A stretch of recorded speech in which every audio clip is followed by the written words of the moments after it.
So here's a view that we have when creating an ad on Facebook. I've chosen the page, as I was showing you in the past video, and currently I've selected just three cities: California, New York, and Texas. I've selected the age group, and I'm going to leave the target for men and women who speak English. Now for detailed targeting, I want to target people who have an interest in food, who have an interest in organic food, and nature, balance, and mindfulness, those trends that you've probably heard about. So let me start with organics. I'll type that in, and I see organic food, organic farming, organic cotton, various organic interests.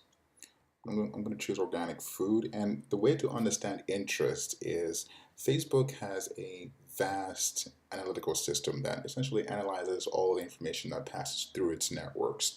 This includes everything that it owns, from Instagram to WhatsApp to Facebook itself. And so it can tell, or it can, with good accuracy, tell to a certain degree what kind of people and who would be interested in the sort of interest that you've targeted. So, for instance, we're targeting for organic food. Out of the whole Facebook population, including Instagram um, and WhatsApp and all the other applications it owns, we as people signal the things that we're about through our communication, through our likes. And so Facebook can then approximate that and show our ad to those people who perhaps have expressed interest in, organic farming or organic foods. And so when we come here and do organic targeting, or I mean, pardon, when we come here and do detailed targeting, where we put in a certain keyword, where people who have an interest might have liked the page or talked about it or something, then that's telling Facebook that we want to target these people. We want to target people who have expressed interest in um, this subject.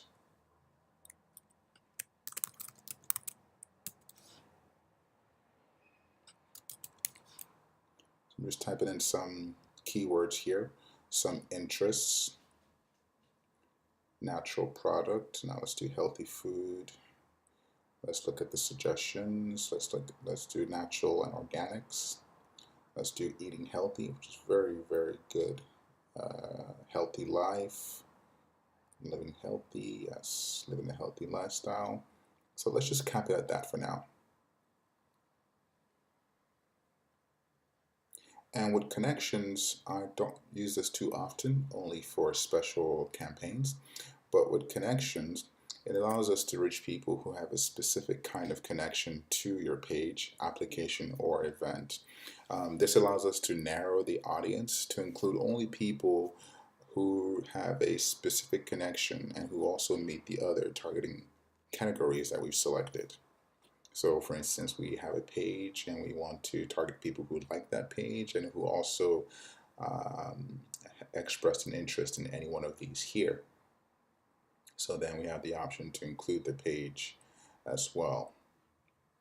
I hope that made sense. If it doesn't, please leave me a comment. And placement. So where do we want to place these ads? Do we want Facebook to select naturally? So Facebook will select between Facebook, Instagram, its audience network. Its audience network could be really any website whereby Facebook has a relationship with. Or Messenger, which is a messenger application that Facebook owns. So these are the options. Usually for campaigns, you want to test everything and you want to target for specific places. So I seldom use automatic placements. Instead, I use edit placements. Now, there's a good reason to use this, and there's also a good reason to use this. We're going to be spending $5 to test out this particular marketing campaign and to show you how it all works. So what I want to do is do edit placement, and I want to specifically use just the feed. I don't want to use anything else, just the feed. So I am going to select edit placements, I'm going to uncheck everything else here. Right column and just a feed. Okay. And I'm going to set this for $5. And I want this to run only for 1 day. So instead, I'm going to change this from daily budget to lifetime budget. And I want this to last only 1 day.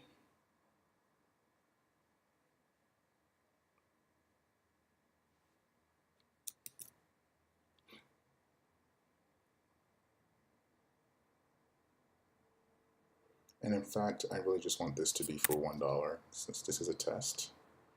Don't want to spend too much, but generally I spend $5 to test each ad set. Let's make this for 1 day, 28, July 27th through July 28th. Run ads all the time. We can also set schedules, but we're going to leave it at this for now. Then we'll click continue. Now here we have the space to create our ad. So by creating an ad, we have to put in a picture, write some things, write some content, put in a button, and so forth. And we can see a preview here of how it looks. So this is how it looks on desktops. This is how it'll look on mobile through the feeds. And this is how it'll look on special phones, like for instance, Blackberries and so forth, phones that don't support the Facebook application. And you know what? Facebook has already created an image for me, so I can actually just use this. I think that's enough. But if you want to, you can create your own ads, create your own images, and we'll go through this later in later videos. But just for the purposes of this video, I'm showing you how to create an ad on Facebook and going through all the quick steps. I think this will suffice.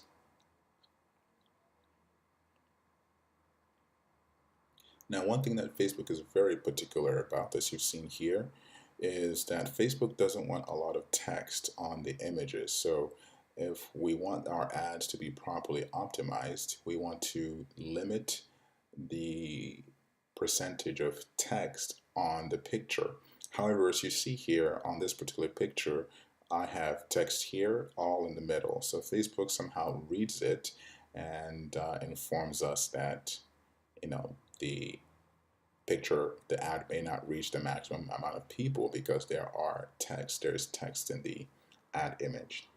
But for all intents and purposes, I think this really shows you for the most part the Facebook ad setup. And so what I want to do is just, I'm going to go ahead and click confirm, because even though Facebook says this is not ideal, I think it's ideal. And I think this will help people make a more informed decision as to if they want to like our page or not. So I'm going to click confirm.